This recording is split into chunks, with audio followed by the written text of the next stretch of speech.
Alors, vidéo numéro 4, le marketing internet. OK, donc c'est sûr que quand on a un éditeur, quand on a un agent littéraire qui s'occupe de nous, on n'a pas besoin de faire grand-chose. Alors c'est toujours bien d'avoir du réseau, hein, ça bien sûr, mais finalement la personne s'occupe de tout, il nous propulse ici ou là, la maison d'édition finalement gère cette publicité. Donc là-dessus, on peut être béotien, on n'a qu'à suivre, rentrer dans le train et on fera tout pour nous. Donc ça, c'est top. Par contre, quand on s'auto-édite, tout est à faire et on part vraiment de rien. Alors moi, tout particulièrement, parce que comme je vous l'ai dit dans la vidéo 3, moi et les réseaux sociaux, ça faisait 10. D'une part et pareil pour j'étais sur aucun réseau et vraiment c'est pas quelque chose qui m'attire donc j'ai vraiment pas la fibre. Alors, je me suis dit: «Bon, de là, si je pars sur les réseaux maintenant, de toute façon, le temps que je monte, ça sera assez long». Donc j'ai eu une autre idée, je me suis dit: «Essayons d'aller voir des influenceurs littéraires. Est-ce qu'on n'a pas des blogueurs littéraires qui existent, qui seraient intéressés, à qui je pourrais, proposer mon bouquin? Et puis, si ça a l'air de leur plaire, eh bien, ils pourront en parler à leur tour sur les réseaux». Donc, je me suis retournée sur internet, j'ai contacté les 12 blogueurs littéraires de l'année, les 12 plus grands blogueurs, voilà, des gens, super jeunes dans l'ensemble, ils ont une vingtaine d'années, 25 ans, passionnés de bouquins bien sûr. Sur les 12 que j'ai contactés, il y en a 10 qui m'ont pas répondu, donc ils ont entre 10 000 et 100 000 abonnés quoi, à peu près, hein, voilà, pour ces 12-là. La majorité m'ont pas répondu. Les 2 seules, filles qui m'ont répondu, ça a été pour me dire que, elles avaient pas le temps, qu'elles étaient navrées, mais que bon, voilà, même si je leur offrais mon bouquin, elles auraient absolument pas le temps de le lire. Elles étaient en pleine rentrée littéraire. Alors, faut pas vraiment sous-estimer ces gens-là, c'est même tout le contraire. C'est vraiment des gens qui ont un pouvoir énorme, au point que l'une d'entre elles est carrément ambassadrice Cultura. Donc aujourd'hui, j'ai l'impression que la com, d'un livre, se fait beaucoup plus finalement par internet que par la voie classique, les émissions littéraires ou les pages littéraires dans les grands journaux, Le Monde des livres, le Fig Mag, voilà, il y a une partie littéraire également.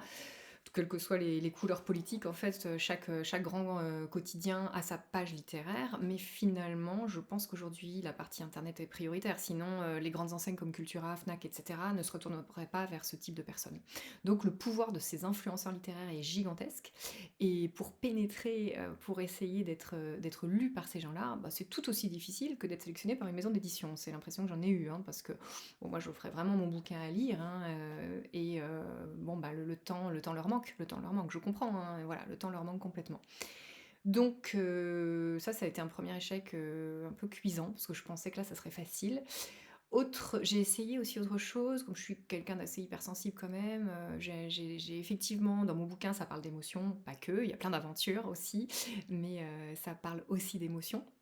Et je me suis dit que je pouvais peut-être aller, sélectionner des gens sur internet, qui faisaient des vidéos, dans ce domaine et qui étaient des gens d'ailleurs que je pouvais suivre, pour d'autres raisons, au niveau chaîne YouTube et cetera. Et je leur ai proposé mon livre et je leur ai dit: «Bah, écoutez, s'il vous plaît, peut-être que vous pourrez aussi en parler, de votre côté sur votre chaîne, sur, votre Instagram et cetera». Et de même, bon, j'ai même pas eu de réponse en fait. Les gens, n'ont pas pris la peine de répondre. C'est pas un jugement, négatif que je fais, hein, je comprends, ils ont leur propre job, ils bossent déjà dans leur spécialité, bon, voilà, ça les intéressait pas, tout simplement. Donc je comprends, hein, c'est toujours super dur, en fait, de partir de zéro et que quelqu'un nous mette le pied à l'étrier. En fait, c'est ça qu'on cherche, hein, c'est qu'il y ait une personne qui, ouvre les yeux, qui a un minimum de pouvoir et qui nous permette de mettre le pied à l'étrier. Ça, c'est vraiment pas simple. Donc ça a fait chou blanc, également. Alors ce que j'ai fait aussi, c'est que dans le journal de ma ville, donc j'ai demandé à apparaître, voilà, je me suis rapprochée de la RH, de ma ville. Bon, à petite échelle, mais ça touche combien? Ça touche 20 000 personnes. Qui sait si dans ces 20 000 personnes, il y en a pas une à qui ça va plaire, qui a aussi un certain pouvoir? C'est pas impossible.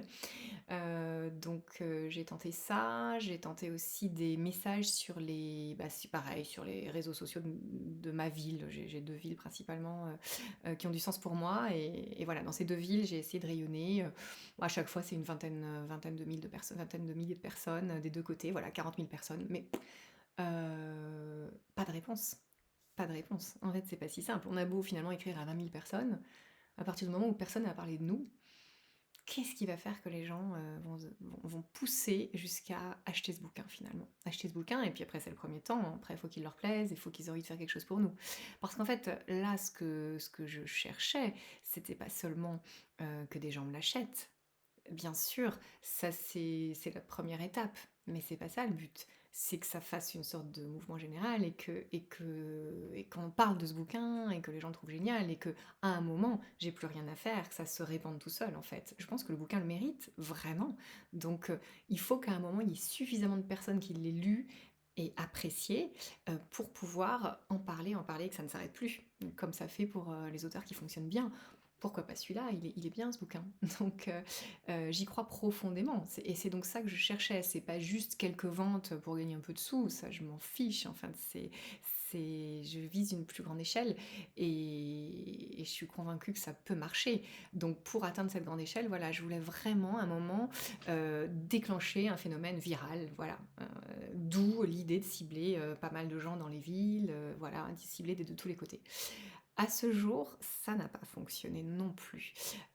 Donc les gens en fait, il y a un fossé énorme entre les gens connus et les auteurs inconnus. Voilà. Et pour combler ce fossé, il faut un peu de chance, je pense, beaucoup de détermination, beaucoup d'opiniâtreté, beaucoup de volonté.